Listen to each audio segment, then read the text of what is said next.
Bonjour les secondes, alors on se retrouve pour pouvoir faire le 57, le 58 et le 60. C'est des exercices sur les probabilités et le 57, ça parle d'une population mondiale et surtout des groupes sanguins. Alors les groupes sanguins sont répartis selon le tableau ci-dessous. Donc les O, ils sont 38% résus plus, ils sont 7% résus moins. Les AB par exemple, ils sont très très très peu, 1% résus moins, 3% résus positif, etc. etc. etc.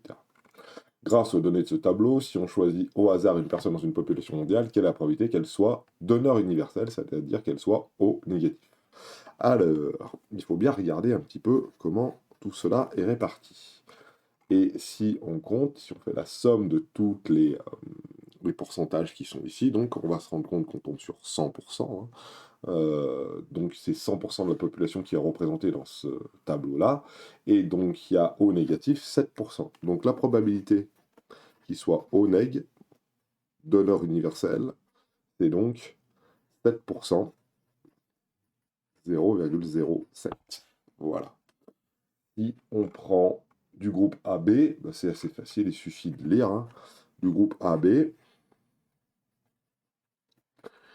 c'est soit AB résus positif, c'est la probabilité d'être AB+, ou la probabilité d'être AB-, et ce qui donne donc 3%, et AB- 1%, donc ça fait en tout 4%. Voilà, la probabilité d'être AB, c'est ça. On aurait pu même l'écrire, hein, ça là, c'est A ou B. Ouais, non, on va pas le laisser comme ça. Et le résus plus, alors résus positif, c'est plus difficile. Résus positif, alors on va mettre plus comme ça, c'est la probabilité que ça soit O plus, ou la probabilité que ça soit A plus, ou la probabilité que ça soit B plus, ou la probabilité que ça soit AB plus. Oula, AB plus. Ah, je suis un peu au bord de la table. La probabilité de O+, c'est donc ni plus ni moins 38, 0,38 plus 0,34 plus 0,09 plus 0,03. Regardons si on ne peut pas le faire de tête. Ça fait 12. Ça, 12 et 38, 1, 4, ça fait 50 plus 84. J'ai 84%, c'est ça. 0,84. Comment vérifier rapidement qu'on ne s'est pas trompé? Bah regardez si j'ajoute à 0,084 les probabilités qui sont ici, là, les pourcentages qui sont là, on devrait tomber sur 100. Et en effet, j'ajoute 6%, ça fait 90. Et 7 et 2 et 1, ça fait 10. Donc 90 et 10, ça fait bien 100%. On est bon. Donc voilà pour nos résus O neg, ici, euh, AB ici, et alors O neg, AB, et le résus positif, il est là. Voilà pour ce petit exercice qui était donc le 57. Oui, ils sont pas durs, hein. La plupart du temps ici c'est de la lecture, il y a assez peu de calculs. Hein. Là par contre ça va être un peu plus difficile parce que on va parler de bataille navale. Et cette bataille navale, donc chaque joueur a une flotte composée de 5 bateaux, un porte-avions de 5 cases, un croiseur de 4 cases, un contre-torpilleur de 3 cases, un sous-marin de 3 cases et un torpilleur de 2 cases. Le joueur dispose ses bateaux comme représenté ci-après. Les bateaux sont obligatoirement disposés horizontalement ou verticalement. On ne les met pas en diagonale, ça ne rentre pas. Et on demande des probabilités. L'autre joueur choisit de tirer une case au hasard. Quelle est la probabilité qu'il touche un bateau? Donc voilà le petit exemple qui est au-dessus. Ça, c'était le 58. Et il faut savoir donc combien déjà il y a de cases. Et bien si on compte bien, un carré de 10 par 10.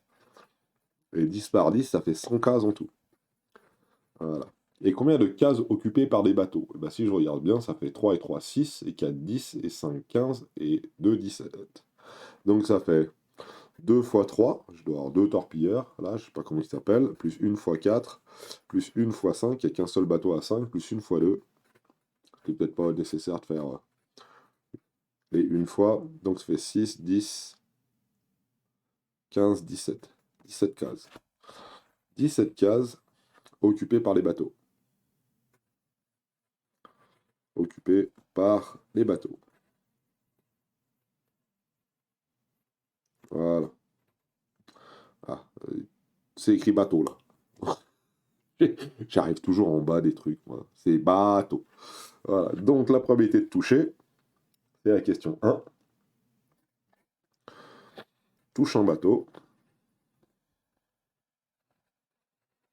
Alors pour être propre, j'aurais dû dire l'événement A, c'est la personne touche un bateau. La probabilité de A, c'est donc 17 sur 100. Voilà. Après, petit 2. Quelle est la probabilité qu'il touche un bateau s'il décide de ne tirer que dans les colonnes D et H?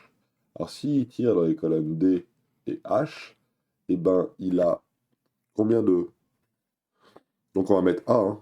Maintenant on va mettre petit b, hein, l'événement, comme ça au moins ça sera fait, hein.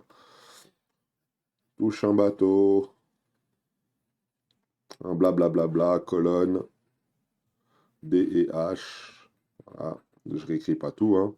Alors, touche un bateau dans les colonnes D et H, ça veut dire qu'il a touché D2, D3, D4, D5, qu'il a touché H1, H5, H6, H7 et H10, ce qui fait un total de combien de cases en tout? Bah, il y a 1, 2, 3, 4, 5, 6, 7, 8, 9 cases possibles sur 2, 4, 6, 8, 10, 20. Voilà. Donc il a 9 chances sur 20 de toucher s'il joue dans les colonnes D et H. Voilà. Nombre de cas favorables sur nombre de cas total. Nombre de cas favorables sur nombre de cas total. Voilà. Toucher un bateau, nombre de cas favorables sur le nombre de cas total. Toucher un bateau dans la colonne D et H, nombre de cas favorables sur le nombre de cas total. Voilà. Et on est bon. Question suivante. Au tour précédent, il a touché la tâche D4, qui a la probabilité de toucher à nouveau un croiseur en jouant correctement. Alors s'il est un peu malin, là ça demande un petit peu de réflexion. Le joueur, donc, lui, a choisi de taper dans D4. Ici. Voilà. Alors il n'est pas bête. Il sait très bien que le bateau qu'il a touché, il est soit horizontal, soit vertical. Donc si on regarde bien, il a autour de lui donc 8 cases. Donc il va pouvoir jouer, il va, s'il est malin, donc jouer dans ces 8 cases. Et dans ces 8 cases, combien de cases qui sont occupées par un bateau? Bah, il y en a 2. Il y a la D3 et la D5. Donc ici, pour le 3, là, si l'événement C, c'est touche encore après D4, voilà, il faudrait tout le réécrire, alors c'est un peu long, mais je ne vais pas le faire, moi. Donc la probabilité de C, c'est nombre de cas favorables, il y a 2 cases, mais attention, ici, il y a 8 cases possibles. Hein, je vous montre, il a touché ici. Maintenant, il va pouvoir jouer là, là, là, là, là, là, là et là, parce qu'il est un peu malin. Ça fait un quart. Hein. Soit dit en passant, ça fait un quart. Et les endroits où il y a un bateau, c'est où? Ben, c'est là et c'est là. Donc il a bien 2 cases favorables sur les 8 cases possibles. Hein, c'est bien toujours pareil. Hein.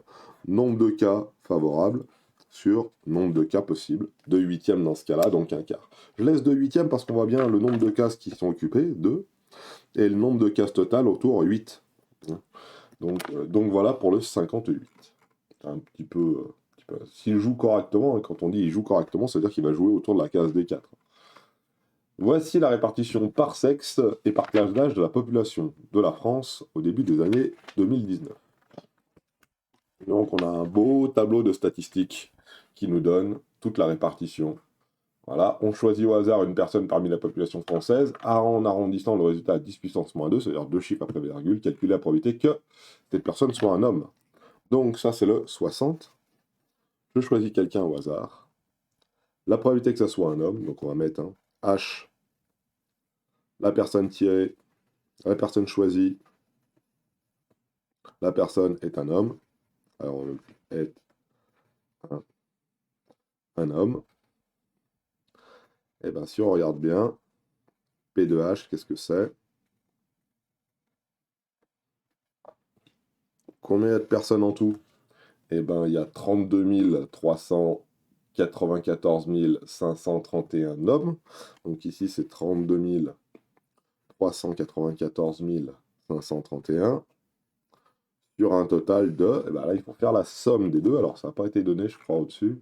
non, ça n'a pas été donné, sur 34 000, sur 32 394 531, plus 34 598 168 femmes. Et donc, il faut mettre tout ça dans une calculatrice pour voir ce que ça donne. Tac, un petit coup de calculette ici, menu, on valide, on va d'abord faire la somme en dessous, 32 900, 394, 531, plus 34 598 168, tout ça, ça fait 67 millions de personnes, 6,7 millions de personnes, non, 67 millions, excusez-moi, j'ai mal lu, environ 67 millions de personnes. Donc celui-ci, je le garde en mémoire, et je veux faire 32 394, 531 divisé par, et là, au lieu de le retaper, je vais mettre ans ici, et ça va me donner 0,483.